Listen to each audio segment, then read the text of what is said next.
G'day guys, Ash McAuliffe here from the Asset Lab and welcome to another episode of It's Only Money. We've got a different format today. Instead of me answering the questions, I'm going to be asking them. I'm interviewing an entrepreneur from Canberra. It's a pair of firefighters that are starting their own men's fitness apparel business. So I've got some interesting insights into their journey and to why they're doing it. The reason I thought I'd do this is because, as you know, at the Asset Lab we are about people enjoying the more memorable moments in their lives and doing what they want to do with their lives. And I think this is a great story, a great demonstration of how when you've got a strong belief in something and you follow it, anything's possible. So stay tuned. And the guys behind MaSp Apparel, MaSp Apparel, is Jeff and Paul. Paul wasn't able to join us because he's a firefighter. He had to go and fight a fire. But Jeff has a good chat to us about their journey in starting MaSp Apparel. So I hope you enjoy it.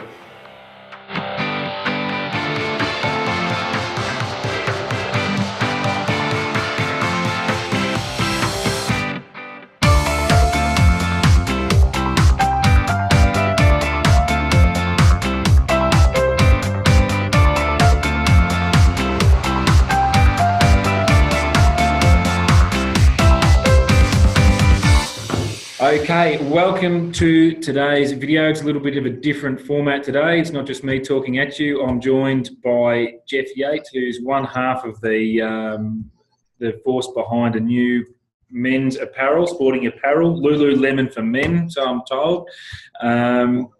Welcome, Jeff. Thanks, Ash. Thanks for having Lululemon for men. Is that a good tagline for you? Yeah, sure. We'll go with that. The other one was we've been told Lorna Jane for men, and they've been calling us Paula and Jane. I'm like, yeah, that's awesome. Thanks. Yeah, great. So if we can make success like them, maybe that'd be awesome. Yeah, awesome.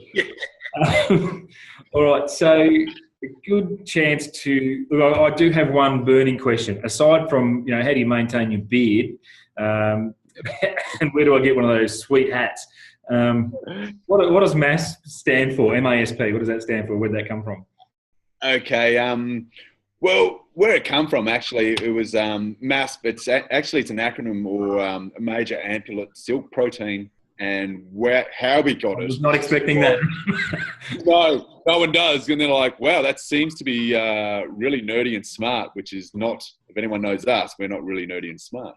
So we have a really nerdy friend in CSIRO, and we try to come up with a name that's out there different. So we were thinking of like hardest substances on earth and, diamond, but no, a men's fashion fitness brand doesn't want to be called Diamond. So she gave us all these other names, and because it was really hard for us to think of a really cool name or something different, and then it stood for something. So when she told us about MaSp and what it is, it's actually the silk protein makeup of a spider web. Right. So, yeah. And which is actually stronger and tougher pound for pound than Kevlar and steel. Well, so. Yeah, so when we thought of that and when it got down to it, like that's sort of like what we stand. We're a small company. We're just starting. But we want to be strong. We want to stand behind this as strength and toughness with our gear. And it's just like our customers and the guys and the men of the world that we wanted to inspire and to motivate to get up and moving and stuff like that. So that everyone's strong and tough in their own way. So MaSp really stood out for us, and that's how it was born, actually. So, that way. Well, look, I've learned something today, so we can figure out anything else for the rest of the day. All right, so starting a business from scratch and entrepreneurship in general is it's really just something that crazy people do. I've been told. Like you, Paul and yourself are, you're firemen by trade, so you obviously enjoy that career, and that means something to you as well. But why is this journey of starting your own business? Why are you doing this, and what's important about it for you guys, and what's the gap that you saw in the market? Okay. Yeah, I love what I do. I'm on holidays at the moment, hence the amazing beard, man mane. But You've been on holidays 2 months, right? yeah, I've been on a little bit of holidays, a couple of weeks. But there's a bit of salt in this pepper right now. I'm getting older. Yeah. God, you can't stop that. But we really wanted to start something up new, and we wanted to do something on a side and something else that would a bit more active on the brain, because what we do is firefighters, and it's physically can be hard work, and there are times you always got to use your brain for something. But I felt that we were lacking. Both of us felt we were lacking in something, and we could do more with our lives and with everything else. So we thought about different ideas and what we could come up with, and we started thinking, what did we love, and what inspired us, and what did we love doing that we didn't see as a hard challenge, as in everyday life and stuff. So fitness was our biggest thing, that we both love going to the gym, both love getting out and about and just enjoying life in that way, and how life is so much easier when you're fitter and comes with that. So then we started talking about that, but we didn't want to go down the personal training line, and we didn't want to do that. So we did notice, the girls, like his wife, loved Lorna Jane, and the girls, our friends and stuff like that. And we asked, talking to them about all their sort of different gear, and we said, men don't have that. Men don't have a shop they can call their own or something like that. Like everyone knows with the big companies, the Nike, Adidas, and you go to Rebel Sport, that's where men go, or anything like that. There's not really anything else. So we said, that's what we thought. Look, there's a niche there. There's something there that's missing for guys. That's just for us, and we know what we like, and we've talked to our friends who talk to their friends, and we've talked to people, strangers in the gym. So you got to, as we've been taught, you got to sometimes get a little bit creepy and talk to people and go, hey, do you like that top you're wearing? Do you like the things you like about it? Look at this straight. Picture this. I'm in the gym working out. That happens all the time. I can see. You're amazing. Guy comes up to me and says, hey, how do you feel about that shirt you're wearing? That is creepy. So you've had to overcome some personal comfort barriers in your corporate research, right? Yeah, it's called research. They might thought it was called creepiness, and please don't talk to me. But you've really got to do all this sort of thing. Like you've got to branch out and overcome this, and just go, hey, do you like that, or what do you enjoy about that, or does it feel good? Or a lot of the time they look at you a little weird, but some of the guys who you've said hello to at the gym, but never really had a conversation. Yeah. So it's those little things you've just got to overcome, really, when you're doing this sort of work, like anything. And even like, who would have thought, I'd be doing interviews on computers and stuff like this, and doing what's to follow. And so it just comes with the territory. And the more you do it, and the more you don't even think about it, and you're just having a quick chat. And then you're just gathering data. Everything's about data and information gathering, and what people like, dislikes, and then try to improve on that. And that works for fitness, apparel, finance, everything, really, I think. So it does. What's probably the biggest piece of feedback from your creepiness? What aside from get away from me, did you get any other useful information? Yeah, this top's great, but it chafes under the arms, or there's no hole for my iPod, or whatever. Yeah, that's one of the big things is. That we've taken away is there's back pockets in shorts or training or track pants, stuff like that. No one uses a back pocket. I don't know anyone that really uses the back pocket in them and stuff like that, because anyone that's would if my phone fit in it. My phone's too big to pocket at the back. But if you're training it, stuff like that, then if you're sitting out and doing bench or your sit-ups, and you put your phone in, it gets crushed. So that's things like that. We are zipper pockets for your training gear, like shorts and training pants, because when you are putting your phone or your wallet or anything in your front pocket, you zip it up so it doesn't fall off. When you're doing bench press or you're doing anything laying down, your phone doesn't fall out, and then you lose your music because stuff like that. But it's those little things that people enjoy, that do like. So we found about that sort of stuff. So they are the little wins that we've just, for information gathering, and not only that, we've found that with ourselves with training gear we get annoyed with, but it's good to get it backed up by other people as well that train in different walks of life. Yeah. So you and Paul are pretty fit. You both look like you lift a bit. So, and look, as you know, I treat my body like a temple as well. Second-hand temple that's converted to a nightclub. But is your gear aimed at the guys who are already fit, or is it for the average bloke or the dad bod? It seems to be a popular thing. I've heard the dad bod. I love the dad. Yeah. So where's dad? Who's your market? Yeah. Our market's we're marketing it of all walks really. Like if you're just getting into it, if you're just starting out, want to start a new you, that's what we're marketing as well. So it's not for the hardcore anyone really. Like it ranges from like what we're trying to do is motivate men physically and emotionally sort of thing. So when we say that, we want them to everyone's got a favorite t-shirt or shirt they go out with, because when you put that shirt on or that top on, that and you get that feeling of invincibility, I feel great. It feels it cuts in nicely. It makes your arms feel good. Feel that. Yeah, you feel that love when you wear that.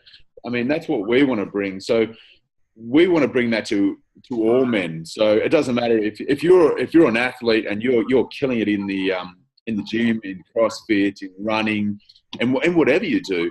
But we're definitely there for you as well, because our gear is going to have technical fabric, as they call it, sweat wicking and anti-stink and all this sort of stuff for the right fit. Anti-stink is good. I say technical fabric and then I say anti-stink. So, I'm a man, as you can tell. I love the way you're bringing it into you're getting rid of the jargon and bringing it into everyday language. That's great. Well, look, I'm putting it out there for men. We're a simple creature, and I think keep it simple, and it just makes it easier for everyone, I believe, anyway. So, well, works well, doesn't stink. That's exactly okay. I like it. You guys have just come back from a little bit of a discovery tour in China. Tell us about that. What's one thing or two things that you learnt in China? Okay, what we did learn in China, that it's massive and there's lots of people. Yep, I have heard that. Everyone said, yes, it's all true. It's no lies. And the food's great. Okay. Loved it. But what we take away from a business, it's hard. It is hard like anything. They will promise you the world and a lot. They won't deliver as what you think they would. So the biggest thing that we learned, what we should have probably done, and these are little mistakes we've learned on the way, we should have probably stayed in China for a little bit longer and got some sample clothing made while we're there, and actually visited the factory and said, yes, we like this, change this, and doing it, because it's a lot harder to do it by email or by Skype or anything like that as well. So, is there a language barrier? Yes, because dare I use the term Chinese whispers by the time you've translated between a couple of translators? I can definitely see, because they speak, the people you speak to, they speak broken English, and I mean, their broken English is much better than my Chinese. I think we took away 5 words from China that we tried to, and even that we couldn't even say right. So that doesn't include chicken or sweet and sour pork. No, we asked for little phrases like, yeah, that's too long. Like, we asked beer and cheers and thank you and stuff. So the key was for a successful business trip. Yeah, it was amazing. But we learned so much just from that time. We were only there for 10 days and we learned a lot just from that. So, but networking there, like, they are really friendly people.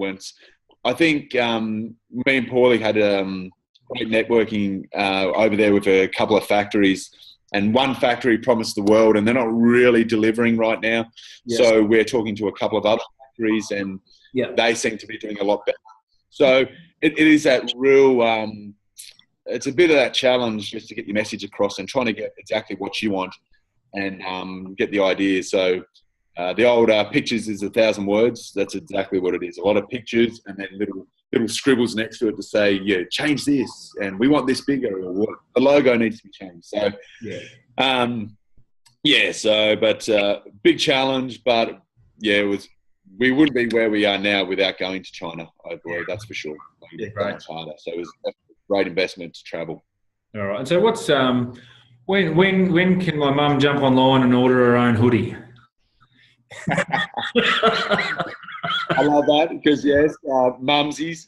Hopefully, we've got a month or two because we were trying to launch in July, August. With the few troubles we've had with factories and samples and what's going on, I think it's more going to be September, October, sort of thing like that. So we got pushed back a little bit, just with that to make sure we're getting exactly what we want, because one of our values is not to be satisfied with satisfactory. So the few things we got back, we're like, yeah, that's cool, and could you work with it? But I said, look, that's not what we want. Yeah, we don't really want it. How are we supposed to market that and sell that to our customers who, with all our VMVs, with what it is that we're just lying to ourselves. So so hopefully probably September, October. What we're asking people to do is just register with MaSpApparel.com, and we send out updates and just letting people know that samples are in, or this is happening, and getting along from there. So you've got a nice hat on the top there, mate, keeping you warm up there in Canberra. What are they available? There's two types, I believe. There is. This is the old the flat brim. Yeah, and we do have a flat score. I don't know if you can get a good view on that.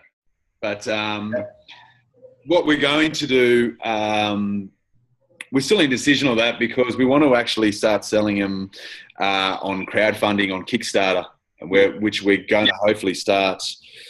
What's it now? June, so July, August. So once we get a few more samples in. So the hats actually we were thinking was a side and an upsale marketing idea, but they were actually really easy to create and make, and we had a good contact over there.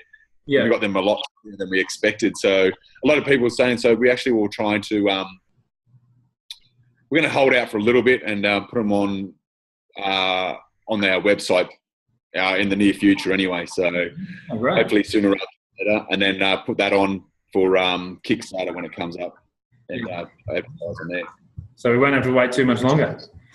Not too much longer, mate. And you two can look awesome down in Bendigo there, and looking cool. I'll do my best anyway.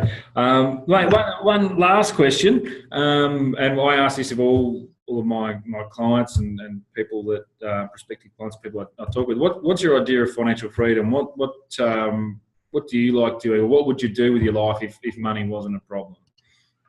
Wasn't a barrier? Yeah, great question. Do you know what?